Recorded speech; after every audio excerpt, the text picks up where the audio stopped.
শুভ কাজ যত তাড়াতাড়ি সম্পন্ন হয় ততই মঙ্গল। আসসালামু আলাইকুম ভিউয়ার্স, চলে আসলাম আমার ইউটিউবের ফার্স্ট ভিডিওতে। তো আজকে কি ভিডিও বানাবো আপনারা কি জানেন? জানি না। সাকিব ভাই কি জানেন? জানি না। আচ্ছা, না জানলে অসুবিধা নাই। আজকে ভিডিও বানাবো বাংলাদেশের সবচেয়ে বড় টিকটকারকে নিয়ে, চাঁদপুরের গর্ব মিসেস শুভ ভাইয়াকে নিয়ে। তো চুল পাকনামি শুরু করা যাক।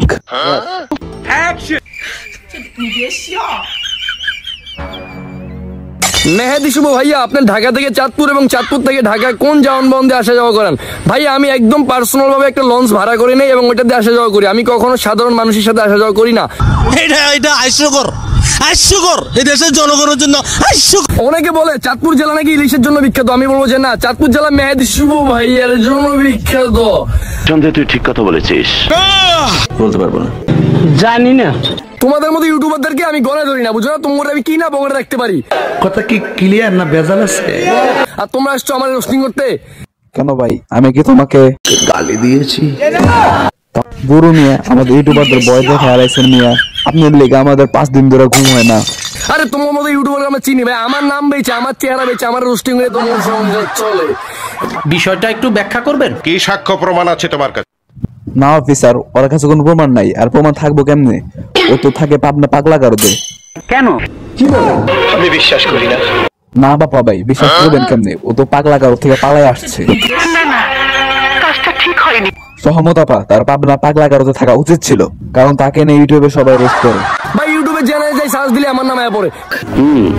আমি অলরেডি খবর পেয়েছি। আমার রোস্টিং করে কি বোঝাবো তোমরা? বুঝলাম না আমি।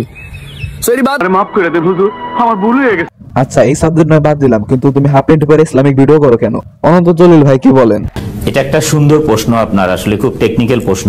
শুভ ভাই, তুমি কি প্রশ্নের উত্তরটা জানো? জানি না। জানবা কেমনে? তুমি তো থাকো ফেসবুক থেকে টাকা কামানোর ধান্দা। খালি মাল কামামু। আরে ভাই, তোরা শুধু ইউটিউবার কেন? তোরা তো হুজুর অগস্ট করে। কে লেগে ফেলাই দিলাম জানো? কে লেগে ফেলাই দিলাম? কারণ আই এম চাঁদপুরের গর্ব মেহেদি শুভ ভাইয়া। কি বলবো, যাই হোক, তোর মাথা নষ্ট। যাই হোক, তোরা তো ন্যাংটা পোলাপানো ছাড়লো না। আমার সামনে ইসরায়েলি পোড়া খাওয়া চলবে না, এগুলো চলবে না ভাইয়া। মেহেদি শুভ ভাই, মেহেদি থাক ভাই থাক, ওরা আর কেউ কিছু বললো না, না হলে ভাই আবার কুচু কাশি নাকি ফার্স্ট নম্বরে যাবো গা। ও তো মরে যাবে। এখনো মরে না, তবে মরবো। ভাই ভাইয়ের নাকি আবার বডি গার্ডও আছে। কারণ ভাইয়া যখন রাস্তা দেখে হাঁটে তখন লক্ষ লক্ষ ভক্ত তাকে দেখে ফেলে এবং তাকে ইপটিজিং করতে চায়।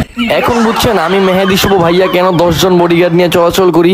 কারণ আমি যখন বিদেশে কাজের উদ্দেশ্যে রওনা দিই তখন আমাকে রাস্তায় লক্ষ লক্ষ ভক্ত দেখে ফেলে এবং তারা আমার সাথে ছবি তুলতে চায়।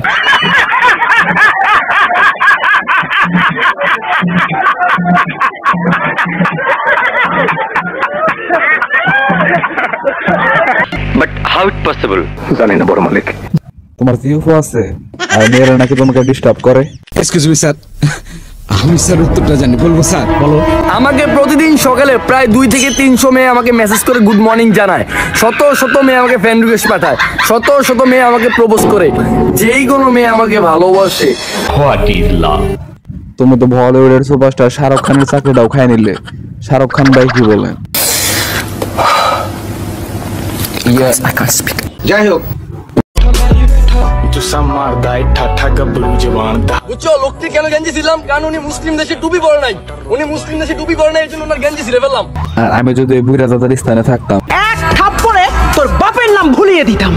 তো তুমি ভিডিও বানাও, আমার কোনো অসুবিধা নাই, কিন্তু এমন ভিডিও বানাও না যে ভিডিওর কারণে আমার ইসলাম ধর্ম অপমানিত হয়। আসলে এটা রোস্টিং ভিডিও না, আমি ভিডিওর মাধ্যমে তোমার চোখে আঙুল দিয়ে দেখিয়ে দিলাম তোমার ভুলগুলো। ভিউয়ার্স, আমি ইউটিউবে খুবই নতুন, আর আমার ভিডিওগুলো আপনার যদি ভালো লেগে থাকে তাহলে লাইক শেয়ার করে যাবেন এবং আমার চ্যানেলটা সাবস্ক্রাইব করে রাখবেন। ধন্যবাদ। আসসালামু আলাইকুম।